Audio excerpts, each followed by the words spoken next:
because we have very a briefer time, money must always come from somewhere. There is no way you're going to get money to invest in anything that will not come from somewhere. And there are defined sources of money in terms of physically. Number one, either you're getting a loan. Number two, either you're getting a gift. And number three, either you're getting partnership. These three are the basic. The other one is actually either you pick the money on the floor, which is very scarce. Yes, that's you. That is number five. You actually exchanging existing item for cash.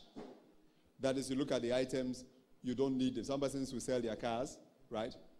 And then they will use the money to invest. But you need to be very certain that what you're investing, you're going to give your attention to it so that you don't sell the car and lose the car and lose the money.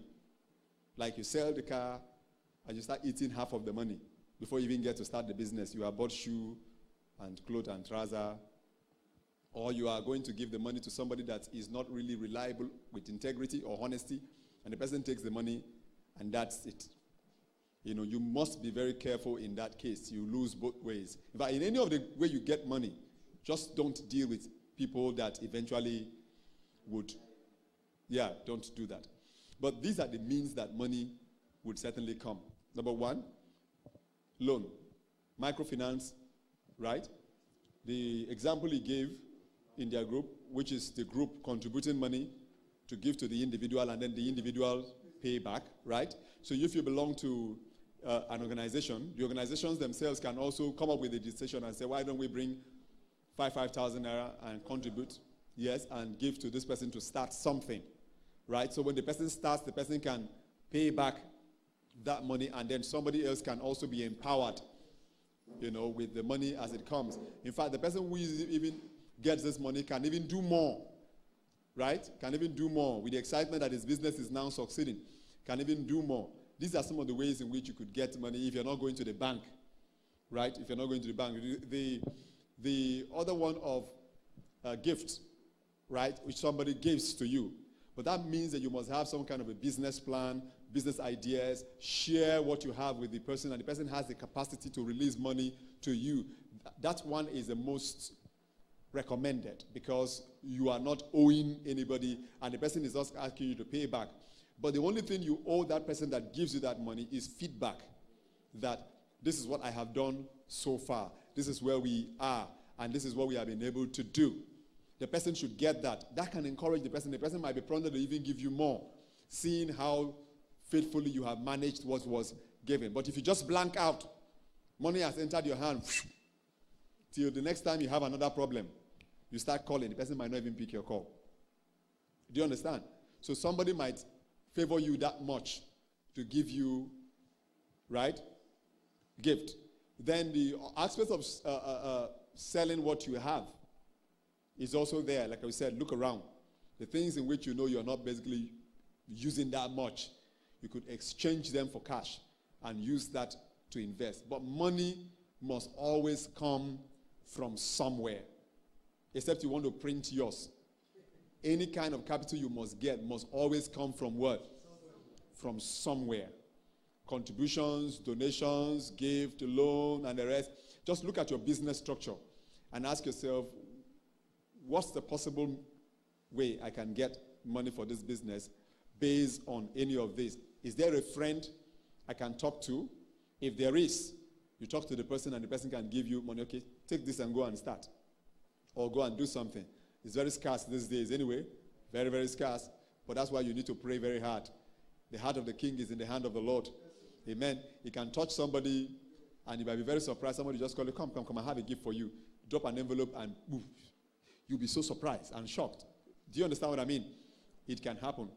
But that doesn't happen. What about you go to the guy who has the money and say, let's partner. I have this idea. Let's partner. Right? I'll do the work, you do the financing. Together. So with both of you together, you can then partner and you all share your profits together. And the person will say, okay, cool. All right, you go do the work. I'm going to give 100,000 for you to start. Let's see how successful it is. If it's promising, then I can add 400,000. So I wouldn't have to waste my money. You take the 400,000 and show, if you say, I want to start a fish pond business, for example, you buy whatever you can buy, put the sets of fingerlings, grow them for after 1 month, take the pictures, show him. He says, okay, oh, good. How much is each of them? Oh, that. If we have like 500 or that, we can make this amount of money. Oh, cool, okay. Secretary, give him money. You have showed proof of what you can do with the small, right? And then the person can confidently release more to you and all that, and it will go. But if the person, and if you go and collect big money, like a young man I had, he's a bit of in trouble. He did a fish pond business like this also. I think somebody invested nearly 900,000 or so to the business, and it was going pretty well. And then all of a sudden, boom, they didn't know what happened. The fishes started dying, and they had a lot of losses and everything and all that. Now the person who invested the money is like, give me my money. The guy doesn't know what to do.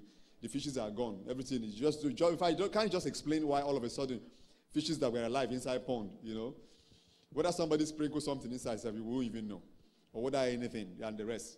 So the case was brought out for me. I was to give some counseling on that regard and that respect. And I was talking about it. And I just remembered now, you know, some people could be there that will really invest in your work. But you must be very, very careful.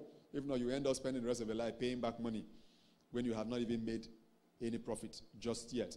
So those are some of the mediums. If you have more ideas, you could share. But these are the ones I know are common. The last, of course, I did not mention was you saving your little. Right? You know that you're going to start a bigger business. So whatever it is that you're doing now, keep an account aside and maybe just be reserving some small amount of money, you know, putting them aside that you are going to use as that's you trying to provide your own capital without depending on somebody else. So whatever it is, your earning salary, you're carving out 2,000 or 5,000 naira. It might take you a longer time to gather the money, but if you consistently do that, you might have at least a sizable amount of cash to get yourself started. But take it from me, if you must invest money, money must come from somewhere. And that's the truth. Thank you. Let's clap our hands. Anybody had another question? Just